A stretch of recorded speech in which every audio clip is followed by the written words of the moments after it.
So for most of my life, the way I viewed learning was completely wrong. What I would do is I would be consuming book after book, video after video, course after course, and I wouldn't really be getting the value that I wanted out of them. And so basically, this mistake that I was making was preventing me from achieving many of my goals. It was preventing me from having influence over both myself and others in life.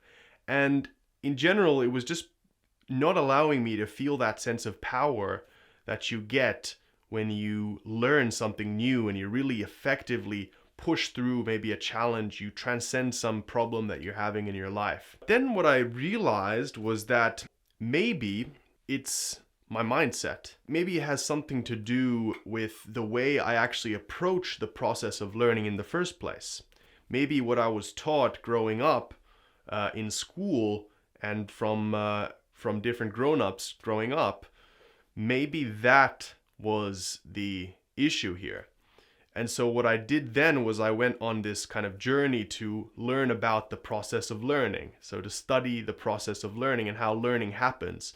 And what I've realized through this process, which is still ongoing, is that there's really different ways to approach the learning process. And so in this video, I'd like to talk to you about like one of the big mistakes that I made and one of the big mistakes I see so many people making, which are preventing them from getting the most out of the information that they're consuming. So the mistake that I was making is confusing the acquisition of knowledge with understanding.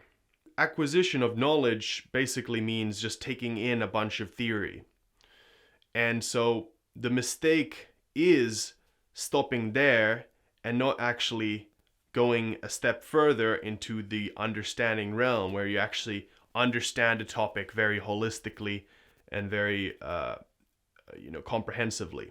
So the question becomes, how do you actually do that then? For that, we have to look at a model which I got from Dr. Wyatt Woodsmall, which we call the learning hierarchy. Now, the learning hierarchy is a simple 5-stage model which looks at the different levels of learning, essentially. At the very bottom of the hierarchy, we have something called data. Now, data is simply symbolic representations of different events, of different properties, and other things like this. Data by itself is not very valuable to us. It's largely impractical because there's so much data out in the world, and most of it is completely irrelevant to us.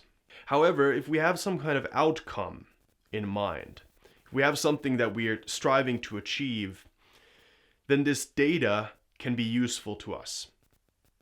So when we combine data with an outcome, what we get information, which is the next level up in this hierarchy.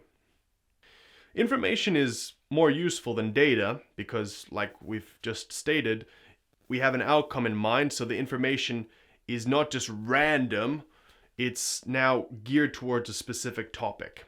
For example, we could type surfing into Google and we'd find a multitude of different sources, like we'd find infinite sources on surfing, and this could all be very useful to us. However, information by itself is not very powerful before we organize it into a meaningful system. And when we do this, we transform information into knowledge. Knowledge is organized information. When we organize the information into a meaningful system, a framework from which we can take action, change our behavior, and change our thinking, that's when we begin to get more power out of the information that we're consuming. Knowledge, however, by itself doesn't change the world. We could have a bunch of knowledge about any topic.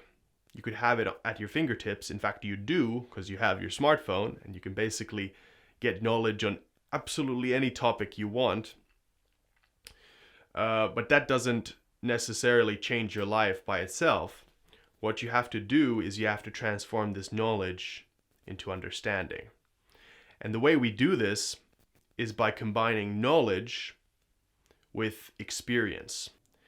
And this is the step that most of us forget to make.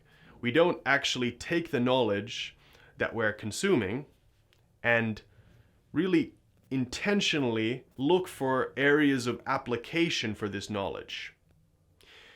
It's so easy these days to consume knowledge, to watch a YouTube video like this one, to read a book, to take a course even, but then if you don't take the next step, which is to really actively look for ways to apply what you've learned into your life, then it's going to be very difficult to make any kind of change happen. And really the knowledge won't be very powerful. So the main point here is that what we should be doing, how we should be treating the learning process, is we should be prioritizing the application of the knowledge into our experience. There's actually a higher level even yet to understanding, and we're going to touch on it briefly here, and that is wisdom. Wisdom is all about integrating the different understandings that we have over different topics, so finding a way to synthesize it all together. And in addition to that, we also introduce something called self-reflection. So instead of looking for all the answers from the external sources like books and teachers and mentors around us, what we do is we ask ourselves those questions that we'd normally ask the external teacher. We ask ourselves, what do we want? We ask ourselves, how do we solve this problem that we're having in our life? How do we transcend it? How do we get to the next stage in life? Because oftentimes we know the answers to the problems that we face.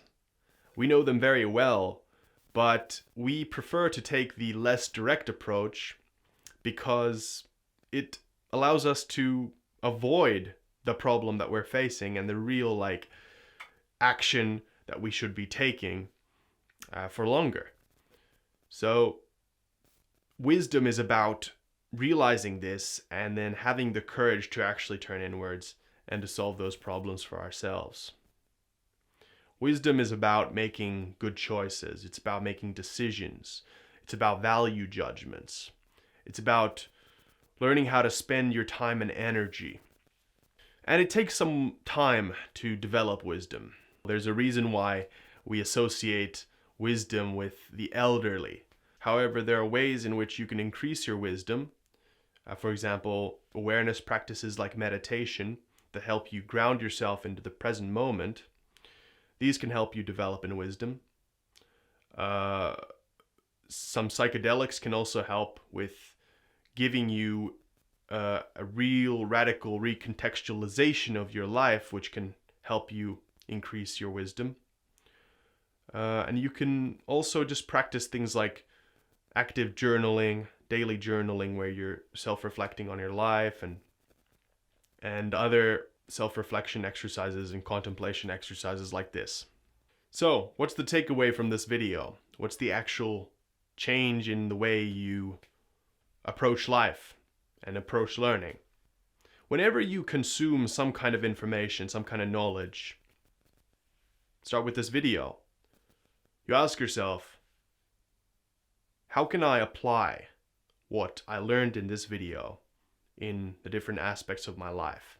How can I apply this into health? How can I apply this into my relationships? How can I apply this into my business?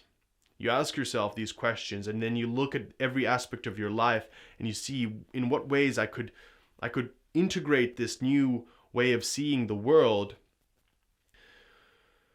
so that it actually makes a change, so that I actually come out stronger from this and actually learn. So every time you read a book, watch a video, take a course, I want you to ask that question at the end of it. And if you can figure out an answer for those, a very specific and concrete thing that you're going to do differently, or a concrete thing that you're going to change about your thinking, then you've actually learned something. And you can applaud yourself. That's a very significant thing. Good. That's all I have for you today. Thanks for watching the video, If you enjoyed it, please subscribe to the channel and like the video. I'll be posting a lot more videos related to practical psychology and philosophy and the process of creativity on this channel. So if you're interested in that, please subscribe, and I will see you in the next one. Take care.